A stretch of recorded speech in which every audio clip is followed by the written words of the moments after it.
안녕하세요. 저는 지금은 40대 후반이 되었지만, 한때는 세상이 이렇게까지 저에게 잔인할 수 있다는 걸 전혀 몰랐던 사람이었습니다. 그 시절에 저는 배신이라는 단어를 뉴스나 드라마 속 이야기로만 알고 있었고, 설마 그 말이 제 삶 한가운데를 파고들 거라고는 상상조차 하지 않았었죠. 믿고 의지할 사람이 곁에 있다는 사실만으로 마음이 느긋했고, 내일이 오늘과 크게 다르지 않을 거라고 자연스럽게 생각했던 것 같아요. 사람을 믿는 일이 이렇게 위험한 선택일 수 있다는 건 그때 저에게는 너무 먼 이야기라고 생각했던 것도 같고요. 하지만 균열이 시작되는 그 순간 걷잡을 수 없이 제 삶을 송두리째 흔들어 놓더군요. 배신이라는 그 두 글자가 말이죠. 처음에는 애써 의미를 축소했고 내가 예민한 거라고 스스로를 설득하려 했어요.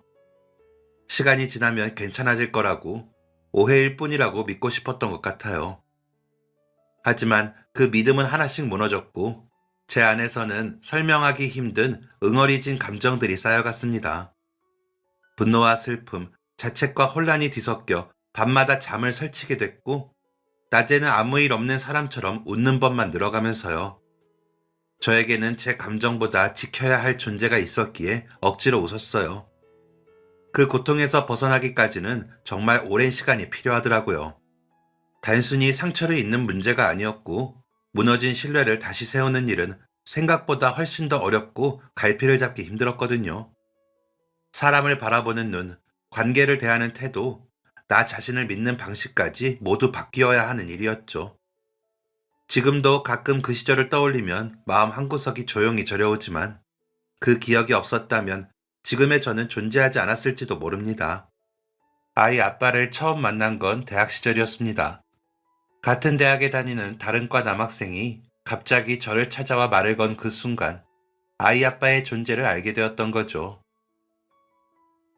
안녕하세요. 저 경영학과 2학년 박학권이라고 합니다. 제가 얼마 전부터 마주치면서 그쪽을 보게 됐는데 너무 제 스타일이라서요. 괜찮으시다면 전화번호 좀 받을 수 있을까요? 제가 지금 상당히 이상한 놈처럼 보이실 수 있지만 저 진짜 이상한 놈 아닙니다. 제 단짝 친구 민정이와 점심을 먹고 난 후 캔커피를 마시며 다음 수업을 준비하던 저는 어안이 벙벙해 그 사람을 바라보기만 했습니다. 그 사람은 제 대답을 기다리며 괜히 가방끈만 만지작거리고 있었고, 저는 얼굴이 뜨거워져서 캔커피를 한 모금에 마셔버렸죠.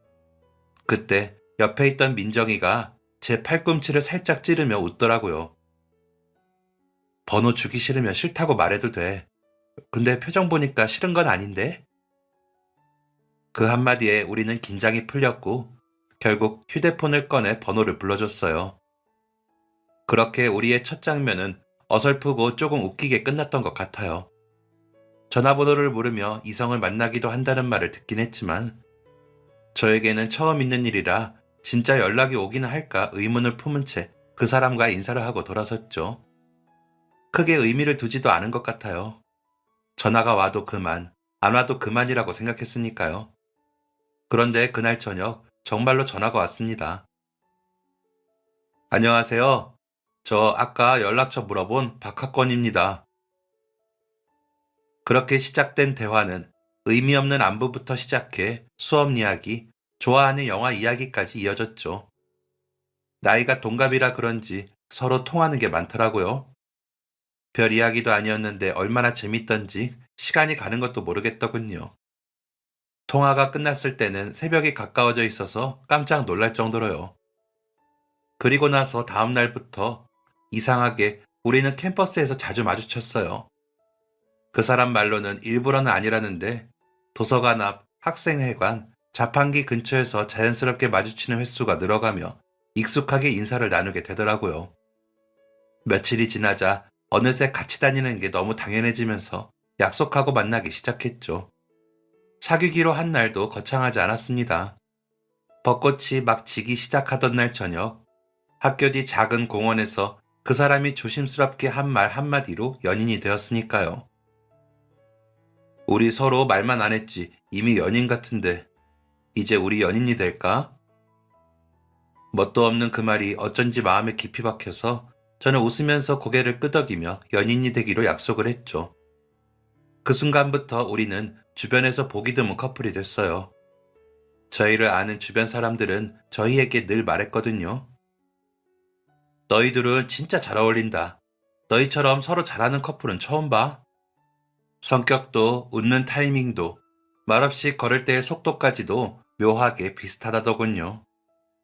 시험 기간이면 누가 먼저랄 것도 없이 자취하는 서로의 도시락을 챙겨줬고 방학 때는 아르바이트가 끝난 밤에 만나 라면을 나눠 먹는 것으로도 행복했죠. 큰 이벤트는 없었지만 하루하루가 안정적이고 단단했던 시절이었어요. 민정이는 그런 우리 곁에 늘 있었습니다. 종종, 아니 그보다 더 자주 셋이서 밥을 먹기도 하고 영화를 보았거든요. 시험이 끝나서 저와 아이 아빠가 맥주 한 캔씩 들고 학교 근처를 걸을 때도 민정이는 저희와 함께 걷고는 했고요. 진짜 너희처럼 연애하고 싶다. 학건이 같은 남자 어디 없나? 내가 영선이가 아니라서 안 되는 건가? 내 짝은 도대체 어디 있는 거야? 그렇게 푸념하는 민정이에게 아이 아빠의 친구를 소개해주기도 했어요. 그런데 아이 아빠의 친구들은 민정이가 좋다는데 민정이는 싫다고 하더라고요. 물론 몇 명의 남자친구가 있긴 했지만 그다지 오래 사귀진 못하더군요. 그러면서도 외롭다면서 연애하고 싶다고 자주 말했어요. 어쩔 때는 자기는 아무래도 혼자 늙어 죽을 팔자인 것 같다고도 했죠. 특별한 날이 아닐 때는 거의 함께 하다 보니 저와 아이 아빠의 연애사를 민정이는 다 알게 되더라고요. 특히 제가 아이 아빠와 다툴 때면 민정이는 조용히 제 이야기를 들어줬습니다. 넌 지금 서운한 거고 걔는 아직 그걸 모르는 것 같아. 그렇게 제 감정을 정리해주고 반대로 아이 아빠에게도 그의 입장을 듣고 와서 저에게 부드럽게 순화해서 전해주곤 했어요. 그러다 보니 저도 모르게 아이 아빠와 무슨 일이 생기면 자연스럽게 민정이를 찾았죠. 한 번은 아이 아빠와 사소한 오해로 며칠이나 연락을 안 한 적이 있었습니다. 저는 자존심 때문에 먼저 말도 못 꺼내고 혼자 끙끙 앓고 있었고요. 그때도 민정이가 먼저 저에게 찾아와 말해주더군요. 너희 이렇게 싸워도 결국 다시 만날 거 아니야? 헤어질 거 아니면 괜히 자존심 때문에 돌아가는 길을 너무 멀게 만들지 마. 학건이도 지금 너랑 연락 안 된다고 초조해 하더라. 전화해. 그 말에 용기를 내 저는 메시지를 보냈고 우리는 웃으면서 화해했어요. 몇 번의 위기가 있긴 했지만 아무렇지 않게 화해하게 된 건 모두 민정이 덕분이기도 했죠. 시간이 흐르면서 우리는 더 단단해졌고요. 아이 아빠가 군대에 가 있을 때도 저는 기다렸고 제가 먼저 취업을 했을 때도 아이 아빠는 저를 기다려줬어요. 연인이었지만 친구 같았고 친구였지만 가족 같은 존재였거든요. 그렇게 우리는 모두가 부러워하는 커플이었고 저희도 그 부분에 자부심이 있었죠. 아이 아빠가 취업하자마자 주변에서는 자연스럽게 너희 곧 결혼하겠네? 라며 저희의 미래 이야기를 꺼내기 시작했고요. 그 모든 과정 속에 민정이는 늘 있었습니다. 민정이는 저희 삶에 자연스럽게 자리 잡고 있었으니까요. 결혼 이야기가 본격적으로 오가기 시작하고 아이 아빠가 저에게 청혼할 때도 아이 아빠 곁에서 축하해준 사람이 민정이일 정도였죠. 야, 이제 진짜 너희가 결혼을 하는구나. 축하해. 저를 향해 꽃을 들고 다가오는 아이 아빠와 그 옆에서 케이크를 들고 오는 민정이를 보며 저는 정말 행복한 사람이라고 생각했습니다. 제가 세상에서 부모님 다음으로 좋아하는 사람 둘이 저를 향해 다가오니까요. 결혼식장을 알아보러 다닐 때는 정신없는 저를 대신해 일정이 꼬이지 않게 달력을 펼쳐 동선을 정리해주던 것도 민정이었어요. 드레스 투어 날에는 제 옆에서 사진을 찍어주며 이건 예쁜데 너 같진 않고 이건 딱 너 거다라며 망설임 없이 골라주곤 했어요. 아이 아빠와 합의되지 않는 문제들도 민정이와 이야기하면 해결이 되더군요. 청첩장 문구 하나 정할 때도 제가 고민하면 너희답게 쓰면 된다면서 괜히 남들 따라 하지 말라고 등을 떠밀어주며 응원해줘서 쉽게 선택했죠. 예단이나 예물처럼 머리 아픈 문제들도 자기 일처럼 같이 검색해주고 전화해서 알아봐주면서 메모를 정리해주기도 했고요. 그 정도까지 해주는 친구다 보니 민정이가 친정언니 같다는 생각도 했어요.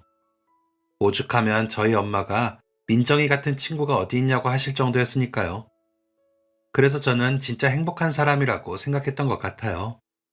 저를 위하는 사랑하는 사람과 제 곁에서 모든 것을 함께 해주는 좋은 친구가 곁에 있는 사람이라고 믿으면서요. 결혼식 당일 신부 대기실에서도 제 손을 꼭 잡아주며 울면 화장 번진다고 울지 말고 웃으라던 민정이의 얼굴은 지금도 또렷합니다.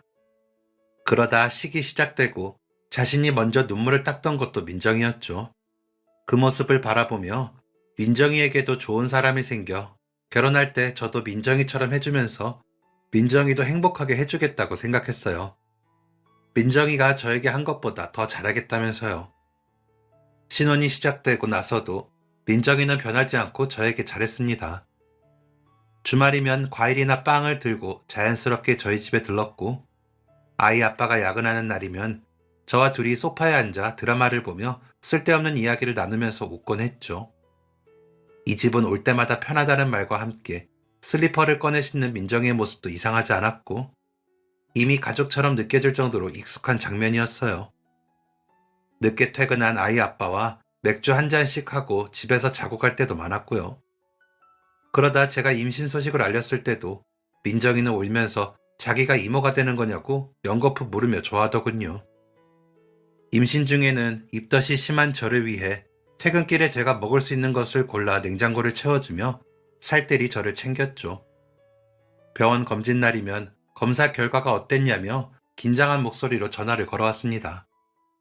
아이 아빠보다 더 자주 몸 상태가 어떤지 물어보며 저희 아이에게 관심이 많았어요.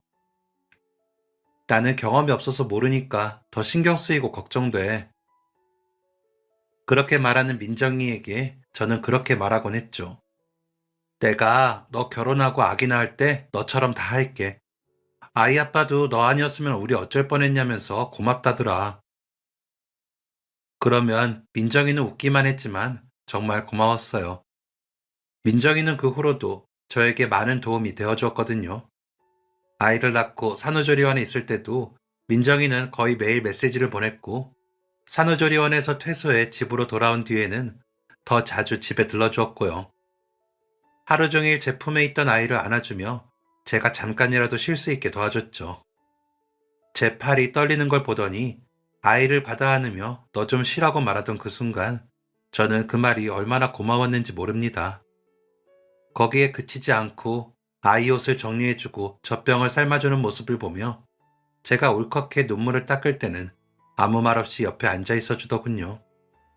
그런 민정이가 있어 산후 우울증도 견딜 수 있었던 것 같아요. 아이가 태어날 때쯤까지도 아이 아빠 회사 일이 바빠 야근이 많았거든요. 게다가 친정이 멀고 형제라고는 오빠만 둘이라 도움받을 곳이 없던 저에게 민정이는 그야말로 하늘에서 내려준 천사 같더라고요. 민정이가 오지 않은 날에는 육아와 살림이 더 힘들게 느껴졌어요. 아이 아빠도 그런 제가 신경 쓰였는지 민정이에게 부탁을 하기도 하고 민정이를 자연스럽게 가족처럼 대하며 언제 오냐고 묻는 게 일상이 됐습니다. 민정이와 관계에서 제가 도움을 많이 받으며 함께하는 시간이 많다 보니 아쉬운 쪽은 저였고 의지를 많이 했기에 아이 아빠의 그런 행동이 고마웠죠. 민정이가 안목도 좋았고 뭐든 저보다 더 척척 해내기도 했거든요. 언니들이 둘이나 있는 민정이는 조카들 크는 것도 보고 언니들을 도왔다며 저희 아이를 친조카처럼 챙기고 필요한 것을 챙겨주기도 했어요. 사야 하나 말아야 하나 고민하던 육아용품들도 중고가 됐든 새 제품이 됐든 민정이가 사서 올 때도 많았고요. 아이 돌잔치 때도 민정이가 행사 사진 쪽을 아예 맡아서 종일 돌아다녔고, 아이 첫 생일 케이크를 고를 때도 제가 고른 것보다 더 예쁜 걸 찾아내더군요. 그런 민정이에게 저는 더 가까이 이사오라고 할 정도였죠. 민정아, 진짜 너 없으면 내가 우리 아들 어떻게 키우나 싶다. 우리 아들 크면 나중에 민정이 이모한테도 효도하라고 해야겠다. 아니면 네가 나중에 딸 낳을래? 우리 사돈 맺을까? 아는 사람이 사돈이면 더 좋을 것 같아. 평소처럼 웃으며 말하는 저에게 민정이는 갑자기 인상을 쓰며 그러더라고요. 내가 왜 딸을 낳아? 나도 아들 낳을 거야. 너만 아들 낳으라는 법 있어? 저는 민정이의 반응에 당황해서 농담이라고 하면서 왜 화를 내냐고 했죠. 그러자 민정이는 어색하게 웃더니 말했습니다. 아니, 우리 집이 딸만 셋이잖아? 내가 셋째라 아들로 태어났어야 했다고 들으면서 크기도 했거든. 우리 엄마 아들 못 낳아서 할머니한테 시달리는 것도 많이 봤고. 그래서 그런가 나도 너처럼 아들 낳고 싶다는 생각을 많이 했어. 민정이네 집에 그런 사정이 있다고 하니 그런가 보다 했죠. 종종 예민할 때도 있는 민정이라 그때도 그런가 보다 했고요. 어쨌거나 저는 민정이의 도움이 고마웠기에 다투고 싶지 않았거든요. 그러던 어느 날 제가 친정부모님을 뵈러 며칠간 친정에 다녀온 날이었어요. 우리 집 거실 아이 장난감 옆에 민정이의 머리끈이 놓여 있고 신발장에 민정이 신발 한 켤레가 있더라고요. 그 모든 게 너무 자연스러워서 그때 저는 아무 의심도 하지 않았습니다. 아이 아빠와 단둘이 저희 집에서 맥주를 마시고 있는 민정이를 보면서도 말이죠. 너무 자주 저희 집에 드나드는 민정이라 그저 저를 기다린다고 생각했거든요. 저와 아이를 반기며 나오는 민정이를 보며 늘 우리 편이니 우리 부부를 누구보다 응원해주는 좋은 친구라고 믿었으니까요. 아이 아빠도 달려나와 저와 아이를 끌어안고 뽀뽀하며 반겼기에 편하게 웃었어요. 그런 두 사람과 저는 맥주를 함께 마시고 아이를 데리고 먼저 잘 정도로 민정이가 저희 집에서 함께하는 모습은 매우 자연스러웠습니다. 하지만 그 믿음이 흔들리기 시작한 데에는 생각보다 오랜 시간이 필요하지 않았어요. 아들의 첫 생일 잔치는 웃음으로 가득한 날이었습니다. 가족과 친척, 친구들이 한자리에 모여 아이를 축하하는 자리라 설레더군요. 저 역시 그저 평범한 행복을 누리고 있다고 믿은 날이었고요. 1년 동안 아이를 키우며 고생한 저를 위한 자리라고도 생각했거든요. 돌잔치 식장은 뷔페였지만 돌잔치 전문으로 한다는 곳이라 그런지 모든 게 전문적이고 식장 분위기도 마음에 쏙 들더라고요. 입구에 들어서자 은은한 꽃향이 먼저 퍼졌고 하얀 천으로 감싼 기둥 사이로 부드러운 조명이 번지는 돌잔치 식장이 좋아서 계약했죠. 천장에는 작은 전구들이 별처럼 박혀 있었고 아이 이름이 적힌 현수막이 바람도 없이 살짝 흔들리며 반짝이는 모습을 보니 좋았어요. 테이블마다 저희 아이 이름과 얼굴 사진, 파스텔 톤 꽃장식이 놓여 있었고 접시와 컵은 반듯하게 정렬돼 손님을 기다리고 있었습니다. 아이를 축하하는 웃음소리가 겹겹이 쌓이며 공간을 채워서 즐거웠죠. 돌상 앞은 특히 더 화사했어요. 무지개색 과일탑과 정갈한 떡, 작은 장난감들이 조화롭게 놓여 있었고 아이는 고운 한복을 입고 그 앞에 앉아 눈을 반짝였고요. 사회자의 부드러운 멘트가 흐르자 모두의 시선이 아이에게 모였고 손뼉 소리가 잔잔한 파도처럼 번졌습니다. 아이 아빠는 아이의 손을 살며시 잡아주며 웃었고 저는 그 옆에서 숨을 고르며 그 순간을 마음에 새겼고요. 뷔페 쪽에서는 음식 향이 풍성하게 피어올라 유리덮개를 살짝 흐리게 만들었고 신선한 샐러드와 윤기나는 고기 요리가 줄지어 놓여 있어 먹음직스러워 보였죠. 그 모든 것들을 함께 골라준 민정이에게 다시 한번 고마웠어요. 너무 고맙고 든든해서 괜히 눈가가 찡해지기도 할 정도였습니다. 답례품까지도 민정이와 함께 고르고 스티커 붙이고 포장하는 일까지 같이 했거든요. 그러다 보니 민정이도 무척 좋아하더군요.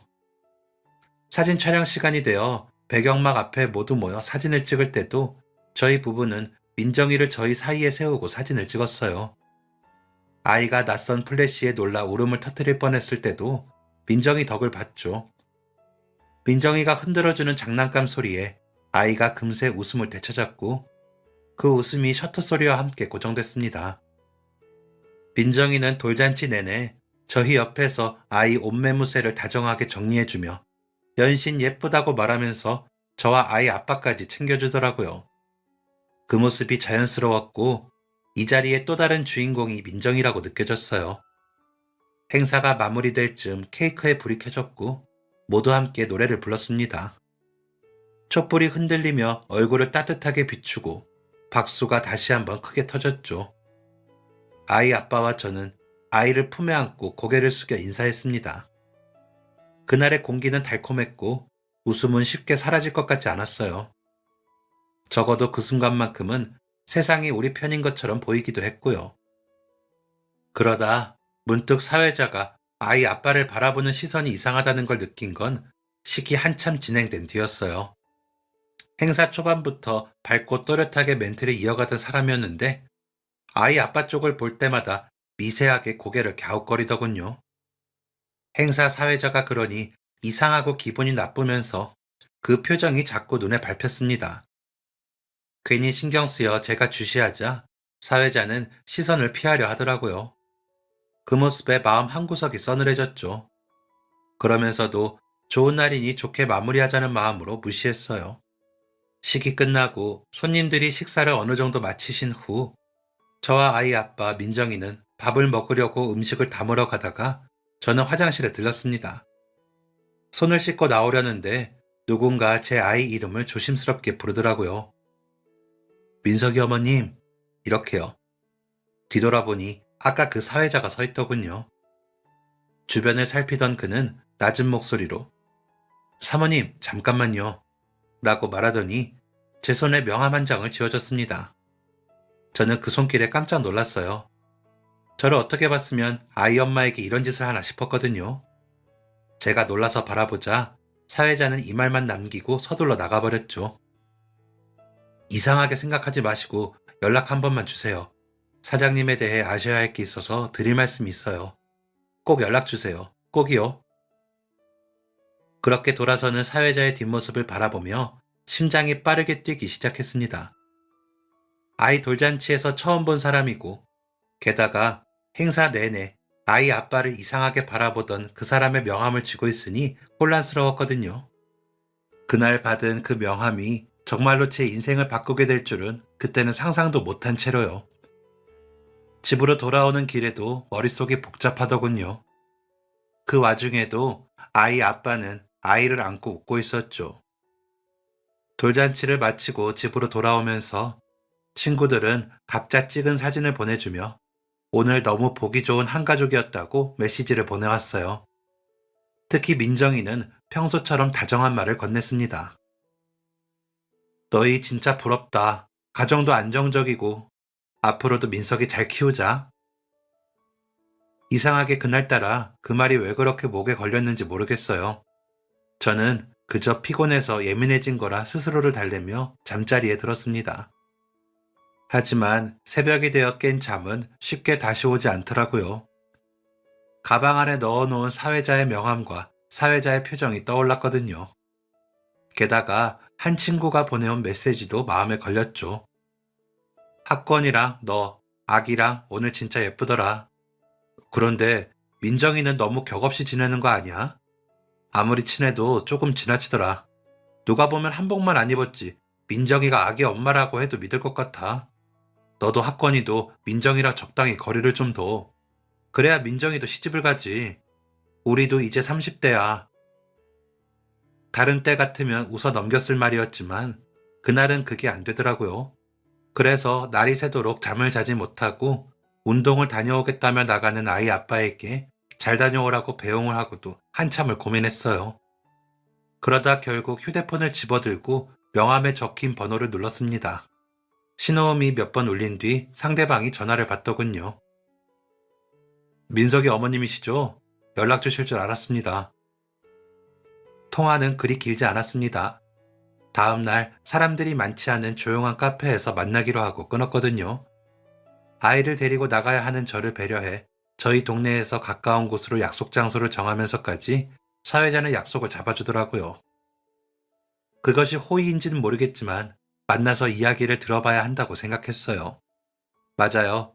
어쩌면 저도 느끼고 있었지만 외면하고 있었던 문제를 알고 싶었던 것 같아요. 그런 제 마음처럼 사회자의 목소리는 차분했지만 단호했고 그래서 약속을 잡았던 것 같고요. 막상 약속을 잡고 나서도 진짜 나가야 할지 고민이 되긴 했지만 말이죠. 하지만 결국 호기심과 불안함을 해소하기 위해 저는 약속 장소로 향했습니다.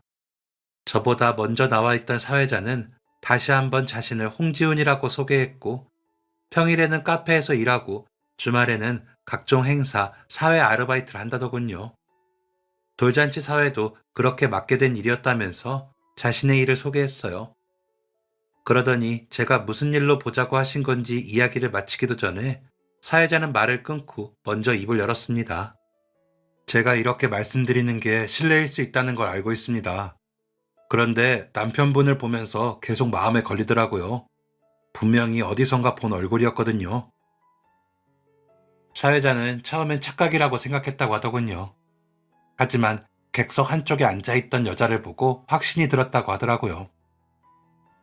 행사하시느라 정신없고 또 아이만 보시느라 못 보셨을 수도 있는데 그 여자분, 남편분과 너무 자연스럽게 눈을 마주치고 있었어요.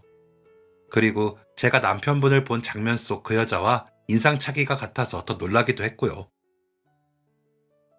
사회자의 말로는 몇 달 전부터 자신이 일하던 카페 근처에서 아이 아빠를 여러 번 봤다고 했습니다.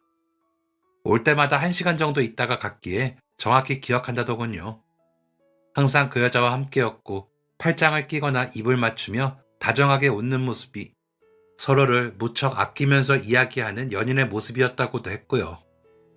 스킨십이 있다 보니 단순한 지인이라고는 생각도 못했고 당연히 연인이라고 생각했답니다. 여자의 키, 머리 길이, 옷차림까지 설명하는데 제 심장이 점점 내려앉더군요. 설명 속 인물에 대해 듣다 보니 절로 그 모습이 떠오를 만큼 너무 익숙했거든요. 그 여자가 돌잔치에서 본 제 친구인 것 같다고 하시는 건가요? 제가 떨리는 목소리로 묻자 사회자는 고개를 끄덕였습니다. 혹시 사모님, 그 친구분 사진 있으면 한 장만 보여주실 수 있을까요? 저는 돌잔치 말고 다른 날 찍은 민정이의 사진을 보여줬어요. 돌잔치 전에 함께 나들이 가서 찍은 사진이었죠. 사회자는 사진을 보자마자 깊은 한숨을 내쉬며 말하더군요. 맞습니다. 그 사람입니다. 이 옷옷에 빨간 치마 자주 입지 않아요? 제가 아무래도 사람들 특징을 자주 보다 보니 옷차림도 잘 보거든요. 그 순간 머릿속이 하얘졌습니다. 민정이는 제 대학 입학했을 때부터 제가 아이 아빠를 만나 연애하는 동안은 물론이고 결혼 준비, 신혼 시절, 임신과 출산까지 다 함께였던 친구였으니까요. 결혼식장에서 드레스를 고르고 신혼집 가구를 살 때도 함께였고 아이 용품을 준비할 때마저도 항상 곁에 있던 친구였고요. 그런 친구가 제 아이 아빠와 따로 밖에서 만남을 가진 것도 모자라 연인처럼 보였다는 사실이 믿기지 않았고 믿고 싶지 않기도 했던 것 같아요. 사회자는 그런 저를 더 배려하듯 조심스럽게 말을 이었습니다. 사모님께 이 말씀을 드리는 게 맞는지 많이 고민했습니다. 그런데 그냥 넘기기엔 너무 확실해서요. 오지랖 같지만 저희 부모님도 아버지가 다른 분을 만나 이혼하셨고 저도 아내가 다른 사람과 부정을 저지른 탓에 몇 년 전에 이혼을 했거든요. 그래서 그냥 지나칠 수가 없었습니다. 상대방의 외도가 남겨진 사람에게 얼마나 고통스러운지 알고 있으니까요. 사회자의 말에 저는 아무 말도 못하고 앉아서 울기만 했어요. 사회자는 그런 저에게 손수건을 건네며 고개를 숙여 인사하더군요. 혹시 제 증언이 필요하시면 언제든지 연락주세요. 그리고 이건 제가 혹시 몰라 어제 저녁에 가게에 가서 CCTV에 저장되어 있는 것만 따로 빼놓은 USB입니다. 저는 그런 사회자에게 몇 번이나 고개를 숙이며 인사를 했어요. 그리고 집으로 돌아온 후에도 멍하니 앉아있기만 했죠. 퇴근하고 돌아온 아이 아빠는 평소와 다름없이 아이를 씻기고 저녁을 먹으며 하루 이야기를 하더군요. 마치 아무 일도 없다는 듯 말이죠. 그 모습이 오히려 더 잔인하게 느껴졌습니다. 하지만 저는 아이 아빠에게 바로 따지지 않았어요. 아니, 그러지 못했다는 게 맞는 말일 것 같네요. 감정적으로 흔들리면 아무것도 얻을 수 없을 것 같았거든요. 대신 조용히 사실을 확인하기로 마음먹고 움직이기로 했죠. 먼저 민정이에게 연락했습니다. 아무렇지 않은 척 돌잔치 이후로 어떻게 지내는지 근황을 물었어요. 민정이는 평소처럼 밝게 대답하더니 집으로 오겠다며 약속을 하더라고요. 그런 민정이에게 오랜만에 바깥 공기 좀 쐬고 싶다고 했죠. 이제 민석이도 한두 시간 정도는 외출하기 괜찮으니까 카페라도 갈까? 나도 집 밖에서 사람들 있는데 가고 싶어. 민정이는 제 말에 웃으며 그러자고 하더군요. 그 목소리는 여느 때와 다르지 않았고 저를 위하는 마음도 느껴졌어요. 만나기로 한 카페에서 마주 앉은 민정에게 저도 전혀 티를 내지 않았고요. 평소처럼 아이 이야기를 하고 저희 아이 아빠가 참 좋은 사람이라며 웃었죠. 야, 그때 학권이는 왜 내가 아니라 너한테 번호를 물어봤다니? 이렇게 괜찮은 애인 줄 알았으면 내가 먼저 번호 줄걸. 그때 너는 그저 그래 했잖아. 그러면서 웃는 그 웃음이 얼마나 가면을 쓴 웃음이었는지 그때야 처음 느껴졌어요. 힐끗 제 얼굴을 살피다가도 배시시 웃는 그 얼굴을 예전에도 봤지만 왜 의심하지 않았는지 제가 너무 바보 같더라고요. 민정이에게 아무 말 없이 집으로 돌아왔습니다. 집으로 오는 내내 눈물이 났지만 억지로 참느라 머리가 아플 정도였죠. 겨우 눈물을 참고 현관문을 열자 아이 아빠가 와 있더군요.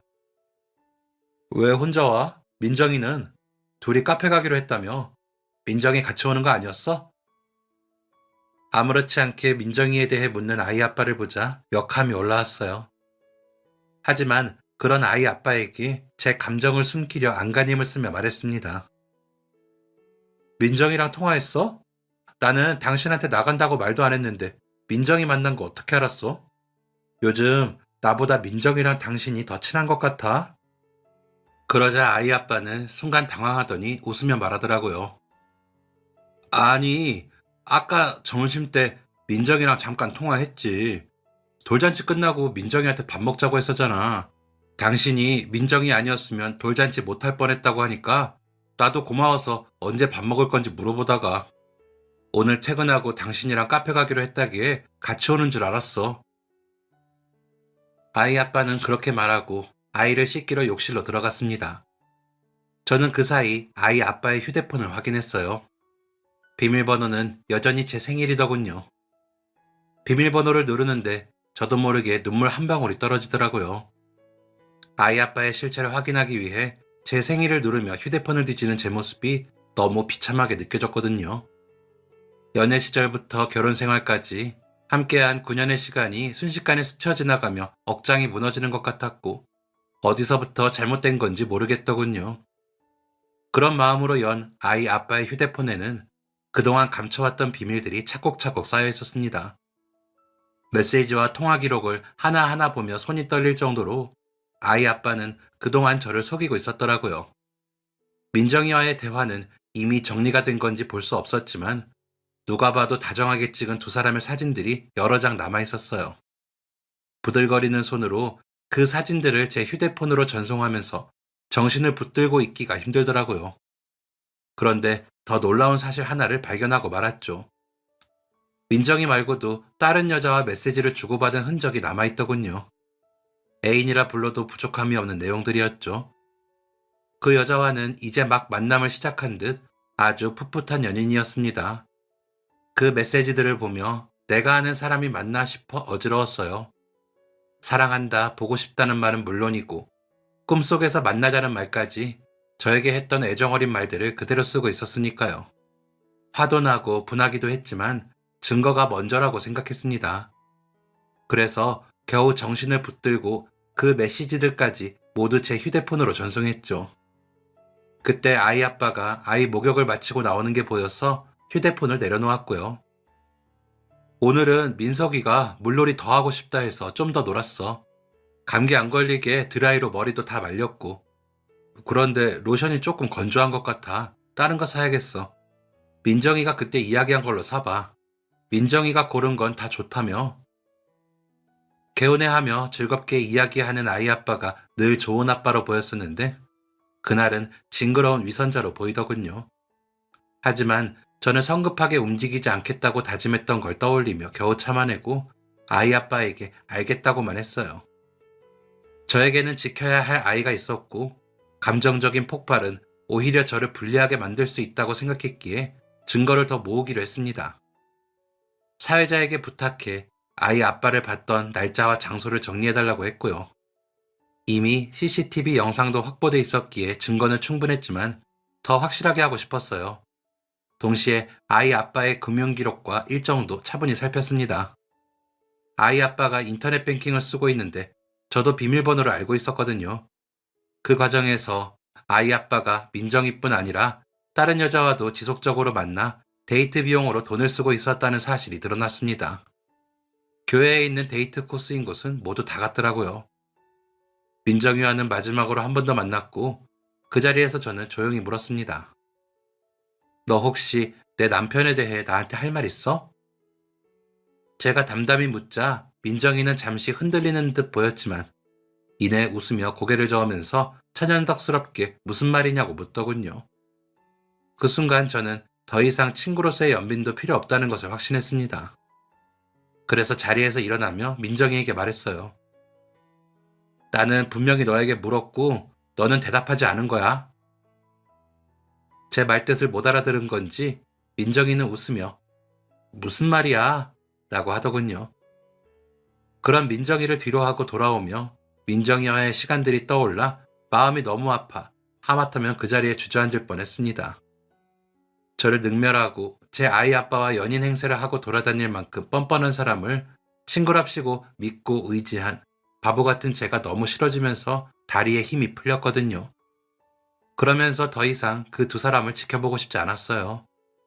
그래서 그날 밤 아이가 잠든 후에 모든 증거를 정리해 아이 아빠에게 내밀었습니다. 아이 아빠는 처음엔 부인하더니 증거를 내밀자 그 다음엔 변명하더군요. 아니, 내가 그러고 싶어서 그런 게 아니야. 회사 일 때문에 야근도 하고 그러다 보니까 답답해서 바깥바람도 쐬고 싶더라고. 그래서 드라이브만 조금 한 거야. 당신은 민석이 키우느라 바쁘고 민정이가 와서 다 도와주니까 둘 사이를 방해하고 싶지 않았어. 마치 다른 여자와 스치듯 만났다는 듯 말하는 아이 아빠를 보며 크게 소리치고 싶었지만 아이를 생각해 겨우 눌러가며 말했어요. 당신 그 여자만 만난 거 아니잖아? 이 사진에 있는 여자 민정이 아니야? 나 이거 동영상도 가지고 있어. 민정이랑 당신이 어떻게 나한테 이래? 게다가 민정이도 모자라 다른 여자까지 만나? 당신 제정신이야? 제 말에 아이 아빠는 눈이 동그래지더니 무릎을 꿇더군요. 자기야, 내가 잘못했어. 민정이는 내가 먼저 그런 거 아니야. 민정이가 자기는 결혼 생각 없는데 아기는 낳고 싶다고 민석이 닮은 아들 하나만 낳으면 좋겠다고 하면서 나한테 들이댔어. 처음엔 나도 얼른 좋은 사람 만나서 시집가라고 했지. 그랬는데 나 같은 사람 만나고 싶은데 없다면서 아이만 낳게 해달라더라.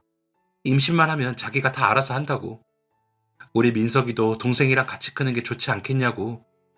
처음엔 나도 이상한 소리 말라고 했는데 민정이랑 오래 함께 지내다 보니까 안쓰러워 보여서 위로해 주려다가 진짜 그 정도야. 좋아서 만난 거 아니야. 나는 민석이랑 자기만 있으면 돼. 회사 직원도 정리하고 안 만나려고 했어. 진짜야. 그렇게 술술 털어놓던 아이 아빠는 마지막엔 울며 용서를 구했습니다. 하지만 이미 늦었죠. 아이 아빠가 울며 자백하는 목소리는 휴대폰으로 모두 녹음해 두었고요. 그 후 저는 아이를 데리고 친정으로 가 법적인 절차를 밟으며 상간자 소송도 함께 진행했습니다. 이미 모든 걸 털어놓은 아이 아빠는 모든 사실을 체념한 듯 인정하더군요. 하지만 민정이는 끝까지 사과하지 않았고 오히려 자신도 피해자라고 주장했어요. 아이 아빠가 저와 이혼할 거라고 했다면서요. 오랜 시간 친구로 지내며 쌓인 정 때문에 믿었고 자신도 속았다고요. 게다가 다른 여자와 만났다는 것도 몰랐다면서 억울하다고 했대요. 그러면서 그동안 우리 가정에 자신이 얼마나 많은 도움을 줬는지도 늘어놓으며 자신이 없었다면 우리 가정은 진짜 깨지고도 남았을 거라고 했고요. 그런 민정이에게 법은 냉정했습니다. 명확한 증거 앞에서 그녀의 말은 힘을 잃었으니까요.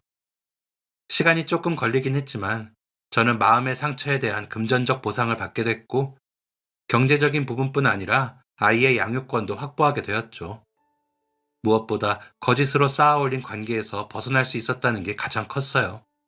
하지만 마음속 응어리는 쉽게 풀리지 않더군요.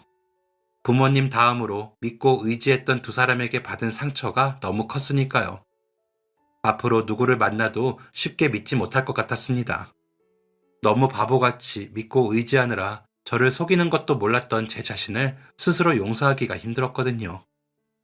그나마 다행이었던 건 시부모님들이셨어요. 저에게 몹시 미안해하셨고 아들을 대신해 사과하셨죠. 내가 아들을 잘못 키웠다. 미안해. 염치 없지만 민석이 얼굴만 가끔 보게 해줄래? 그래도 할미가 손주 얼굴은 보고 살고 싶어서 이런 부탁도 미안하구나. 울먹이는 시어머니 곁에 서 계시던 시아버님은 한숨만 쉬시더라고요. 그런 시부모님께 인사를 하고 돌아서며 저는 많이 울었습니다. 친정 부모님은 그런 저를 데리고 가시며 함께 우셨어요. 그렇게 가면서도 실감이 나지 않더군요. 어디론가 전화를 걸어 오늘의 일을 이야기해야 할 것만 같았죠. 그러면서 밀려오는 상실감이 너무 충격적이더라고요. 항상 무슨 일만 있으면 연락해 찾던 두 사람이 동시에 사라졌으니까요. 마음이 텅 비고 재만 남은 것 같았습니다. 쓸쓸하고 퍼석한 잿빛만 가득 남은 마음은 아프고 쓰라렸어요. 세상 그 어떤 것으로도 채울 수 없고 치유할 수 없을 것 같더군요. 배신이라는 건 그런 거더라고요. 당한 사람에게 조금의 희망도 남기지 않는 것 말이에요. 그렇게 이혼 판결과 두 건의 상간자 소송을 마치고 저는 진실을 알려준 사회자에게 한번 연락을 했습니다. 그래야 할 것만 같더라고요. 잘 지내시나요? 라는 짧은 메시지로 시작했죠. 저는 감사 인사를 전했고 사회자도 조용히 응원한다고 하더군요. 그렇게 메시지를 주고받고 나니 사회자가 그날 명함을 주지 않았다면 저는 아직도 거짓된 평온 속에서 살고 있었을 거라는 생각이 들었어요. 그 생각을 하니 그 끔찍한 상황에서 벗어났다는 게 다행이다 싶었죠. 그렇게 저는 저를 추스르며 아이와의 생활을 시작했습니다. 재산 분할과 위자료로 받은 돈으로 친정 가까이에 작은 전셋집을 구했고 일자리도 다시 알아보면서요. 임신 전 다니던 회사처럼 큰 회사에는 다시 가기 힘들었지만 아이를 키우며 다니기 괜찮은 작은 회사에 들어갈 수 있었어요. 아이는 친정 부모님이 도와주셔서 키울 수 있었던 것 같아요. 제가 아침에 어린이집에 데려다 주면 엄마나 아빠가 오후에 아이를 하원시켜 친정집에 데리고 가 저녁을 먹이고 씻겨주셨거든요. 너무 감사하게도 아이는 큰 탈 없이 자라주었고요. 아이 아빠는 이혼할 때 아이를 만나러 오겠다고 하더니 결국 시부모님만 오셨어요. 오실 때마다 너무 미안해하시며 아이를 만나고 돌아가셨죠. 그러면서도 양육비는 꼬박꼬박 보내왔기에 더는 말하지 않았고요. 그러던 어느 날 아이를 보러 오셨던 시어머님이 펑펑 울며 말씀하시더군요. 아가, 내가 정말 자식을 잘못 키웠다. 너무 미안하구나. 글쎄 학건이 그놈이 기어코 그 민정이라는 애랑 결혼을 하겠다는구나. 정신 차리고 새 출발하라고 해도 안 된대. 회사에도 소문이 다 나서 그만뒀고 대학 동창들도 다 멀어져서 둘이 의지하고 살아야겠단다. 우리는 그 꼴을 못 본다고 했더니 그러면 우리도 안 보고 살겠대. 그래서 그러라고는 했는데 내가 너를 볼 면목이 없다. 시어머니 말씀에 씁쓸하기도 하고 어이도 없어 저는 한숨만 쉬었습니다. 곁에 계시던 시아버지도 마음이 복잡하셨는지 이렇게 말씀하시더군요. 그 민정이라는 애가 민석이도 못 만나러 오게 하는 것 같더라. 우리한테 와서 결혼 허락해달라면서 자기가 아들 낳아줄 건데 뭐하러 떠난 애 보러 가냐면서 가지 말라더라. 그래서 어디 천년을 끊냐고 혼냈다. 다시는 오지 말라고 했고 그랬더니 자기가 뭐가 모자라 거부하냐고 대들더라. 인간 같지 않은 것들. 걔가 아무리 아들 낳아도 우리 손주는 민석이 뿐이다. 학건이 놈은 그렇게 정신 팔려 있어도 말이야. 혹시 양육비 안 주면 우리한테 꼭 말해라. 그놈이 안 주면 우리라도 줄 테니. 그리고 학건이 앞으로 해주려던 재산 내가 다 민석이 앞으로 해놓을 거야. 시부모님의 말씀을 들으며 제가 알던 사람들이 아닌 것 같다는 생각이 들었어요. 그리고 자신도 아들을 낳을 거라며 화를 내던 민정이의 모습이 떠올랐죠. 결국 두 사람이 부모님도 모시지 않은 채 결혼했다는 소식도 전해 들었습니다. 솔직히 듣고 싶지 않았지만 아이를 만나러 오시는 시부모님들께서 한숨을 쉬며 말씀하시는 통에 안 들을 수가 없더라고요. 그 사람들이 어떻게 살든 말든 신경 쓰고 싶지 않았는데 말이죠. 결혼 소식이 들려온 뒤 아이 아빠에게서 양육비는 들어오지 않았습니다. 시부모님은 변호사를 통해 약속대로 아이 앞으로 재산을 넘겨주셨고요. 다달이 양육비도 보내주셨죠. 그렇게 세월은 흘렀고 아이를 데려다 주면 시부모님이 아이와 시간을 보낼 수 있을 만큼 아이가 자라면서 저는 조금 편해졌죠. 인사만 하고 아이와 만나기로 한 시간에 다시 데리러 오면 됐으니까요. 아이도 자신을 예뻐하는 할아버지 할머니와의 만남을 싫어하지 않았어요. 어린이날이나 크리스마스 같은 날이면 기다리기도 했고요. 친정 부모님은 그 만남을 내키지 않아 하셨지만 저는 억지로 맞고 싶진 않더군요. 아이에게 사랑을 줄 수 있는 사람이 많으면 많을수록 좋다고 생각했거든요. 아빠의 사랑을 제대로 받지 못하고 자라는데 조부모님의 사랑이라도 양가에서 골고루 받으면 좋겠다는 마음이었습니다. 그런데 몇 년이 지나 민정이가 암 진단을 받았다는 소식이 들려오더군요. 오랫동안 임신을 준비했지만 아이는 생기지 않았고 그러다 몸이 이상해 임신인 줄 알고 찾은 병원에서 암 진단을 받았다고 하더라고요. 결국 자궁을 제거하는 수술을 할 예정이라는 소식이었죠.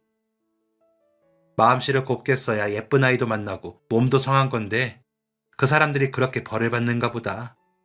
학건이는 이제야 민석이 생각이 나는지 자기도 만나게 해달라고 하더라.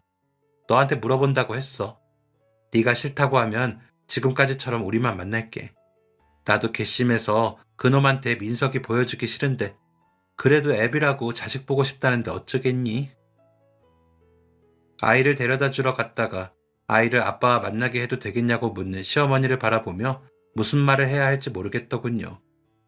그래서 생각해보겠다고만 말하고 돌아섰습니다. 머릿속이 빙빙 어지러우면서 여러 생각들이 떠올랐어요. 그러다 문득 결혼 전 일이 떠오르며 모든 퍼즐이 맞춰지는 느낌이 들더군요. 결혼 날짜를 잡기 위해 아이 아빠가 날짜와 궁합을 보러 가자고 했던 날이었죠. 아이 아빠는 용하다는 곳이라며 저를 데려갔고 그곳에서 점을 보던 사람은 사주가 아닌 신점을 본다고 하면서 저희를 빤히 보더라고요. 저는 그런 곳에 간 게 처음이라 긴장을 하고 가만히 있을 뿐이었어요. 한참 점사를 보기 위해 동전도 딸그락거리고 쌀알도 뿌리며 점괘를 보던 그 무속인이 고개를 갸웃하며 말했습니다. 재물운도 나쁘지 않고 사회운도 나쁘지 않아. 부모님이 주신 타고난 운은 괜찮은데 아내가 크게 아플 수 있는 운이 보이네. 자식하고도 생이별을 하겠어. 몸 조심하면서 검사 꼬박꼬박 받아야 해. 저는 그렇게 말하는 무속인의 말을 대수롭지 않게 넘기며 고개를 끄덕였지만 아이 아빠는 오히려 불편해하며 자리를 빨리 뜨자고 했던 일이었죠. 돌이켜 생각해보니 그 점사에서 말한 아내가 제가 아니라 민정이었나 싶더라고요. 그 생각이 들고 나니 아이 아빠와 헤어진 게 다행인가 싶기도 했어요. 그렇게라도 저에게 했던 일들에 대한 벌을 아이 아빠와 민정이가 받기를 바랐던 건 아닌가 싶기도 하면서요. 그 후로 저는 시부모님께 아직은 아이를 아이 아빠에게 보여주고 싶지 않다고 말씀드렸어요. 아이가 혼란을 느낄 것 같다는 핑계를 댔죠. 아빠가 멀리 일하러 갔다고 했는데 따로 살면 이상할 것 같다고요.